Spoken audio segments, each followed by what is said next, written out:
All right, here's a look at the gauge itself. So when you first power it up, this is what you're going to see.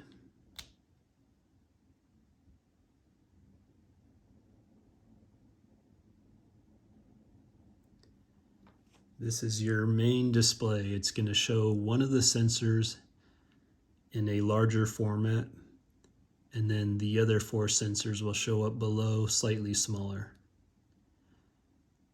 Towards the top, you'll see in red, that's a peak value.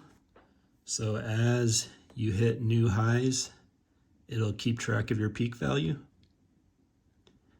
And at any time, you can hold down the button until you hear 1 beep and it'll reset the peak.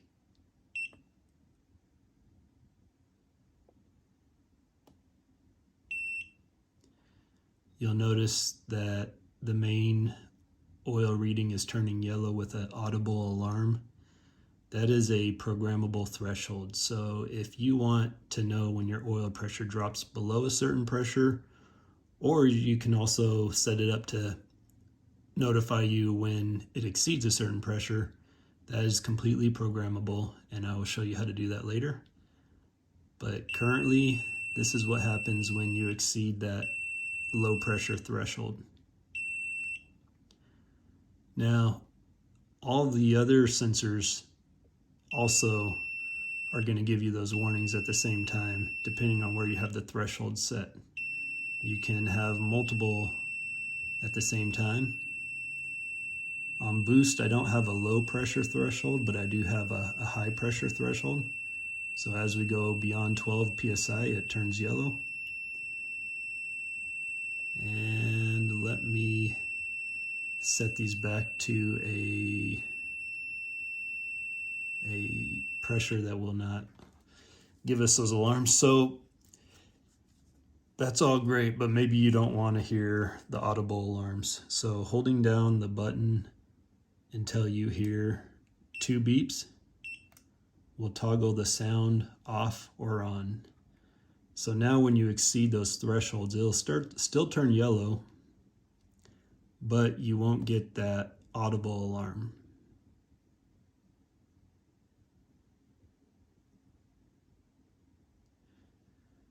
All right, so maybe you've decided you want to see boost on the larger display. So pressing the button once toggles through the different sensors. So now we're on boost.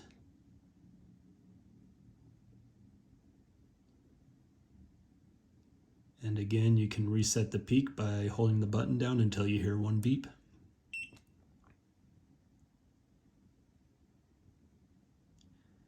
And you can always turn the audible alarms back on by holding for 2 beeps.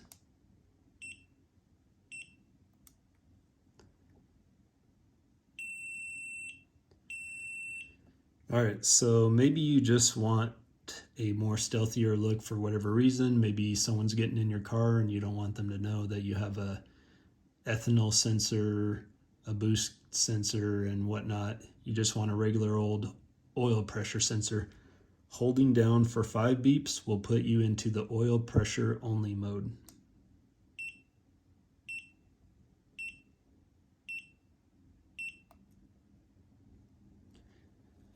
So you still have audible alarms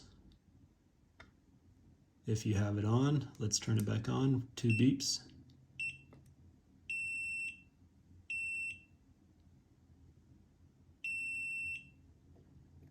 And at any time, you can go back to the other mode by holding down for 5 beeps.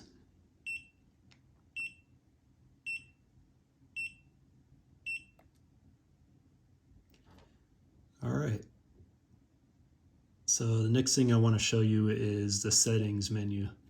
To do that, you're going to have to hold down the button while the gauge is powering up. So I'm going to take the power away for a second and then hold down the button while powering up.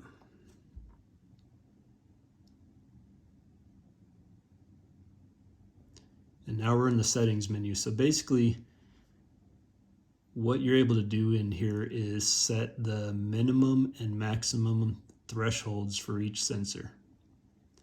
So by pressing the button once, you're going to increase the value.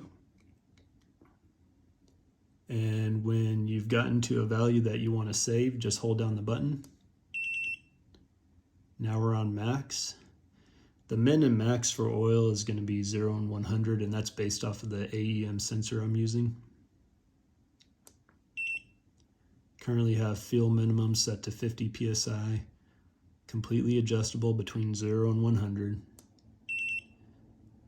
There's the max. Boost minimum, that's going to be adjustable between 15 and 33, I believe, 35, something like that. That's based off of the AEM boost pressure sensor I'm using. Ethanol min,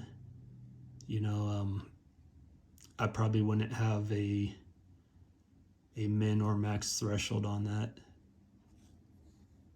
Might adjust that back down to 0 for minimum and 100 for maximum. I don't want any audible alarms for battery voltage, so I'd probably leave the minimum at 0, maximum at 16. Now BL low, what that's referring to is the backlight when it's in the dimmed mode. So this is when you're driving at night and your headlights are on. This is going to be the setting for how bright the display is. So 5 is a good setting. Any lower than 5 and basically the backlights on this display are completely off and you can't see anything. I really like it at 5, but during the day you're going to need something much more brighter. So we'll move on to the next one, which is backlight high. This can be anything between 5 and 80. 45 is pretty high. It's pretty bright. So this is going to be the setting of the backlights during the day when your headlights are off. So the gauge itself, it knows when to switch between dimmed mode and non-dimmed mode based off of the illumination wire that you will have to connect it to. So similar to like an aftermarket radio, you're going to connect it to the illumination wire so that the radio knows when to automatically dim. Run voltage minimum. This is an important one. The gauge needs to somehow know when the car is running or not, because you wouldn't want to be sitting in your car with the engine off and all of the audible alarms buzzing at you because there's no pressure.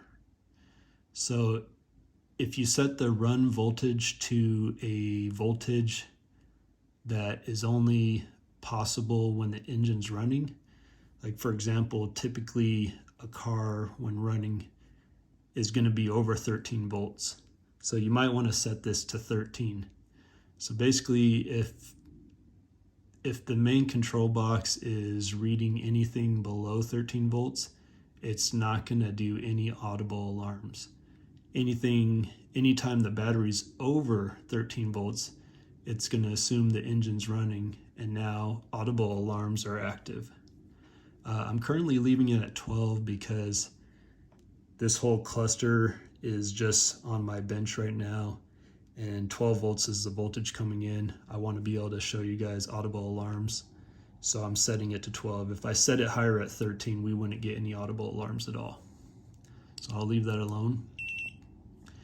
Samples. This is the sample size for each sensor. So basically this means the main gauge box is going to read each sensor 10 times and display the average of them. You can adjust it anywhere from 0 to 100. Obviously it's going to have kind of a smoothing effect or an averaging effect. If you want the display to update quicker, reducing the samples will make it update quicker. Although I find that 10 is kind of a perfect medium. You get a nice average result, and the display will update at a rate that's readable. You won't get too much, change of values where it's on there for such a brief time you can't even read it. increasing it above 10 is really going to slow down how often it updates the display.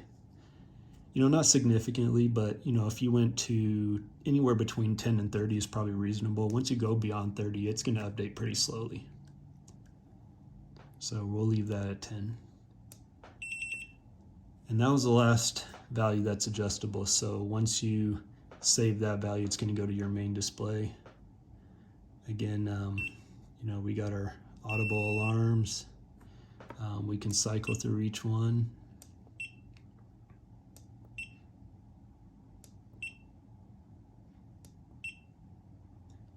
And then one more thing I want to show, it's kind of cheesy, but it's just it's kind of fun. You can really add almost anything you want to this display. So I'm going to update the code on it real quick, and we'll see a change to the startup sequence, which I think is kind of fun, but it's cheesy.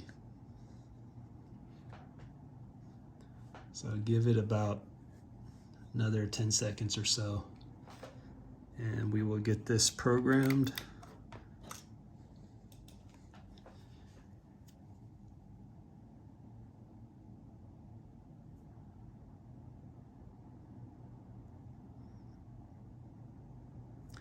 Another 10 seconds. I did not have the USB plugged in.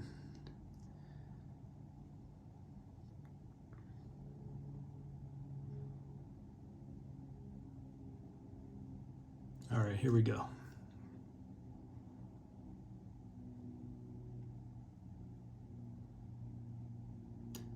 There it is, little picture of my car. It's so easy to tweak this to do whatever you want, and I don't know if that'll actually stay, if the car picture will stay on the final code for myself, but just thought it was kind of fun. All right, that's it. Thank you. Oh, you know what? One more thing. Forgot to demonstrate the automatic dimming feature, so I'm going to simulate the illumination wire doing what it does when you turn your headlights on and off. So you can see a significant increase in brightness of the display, and then back off.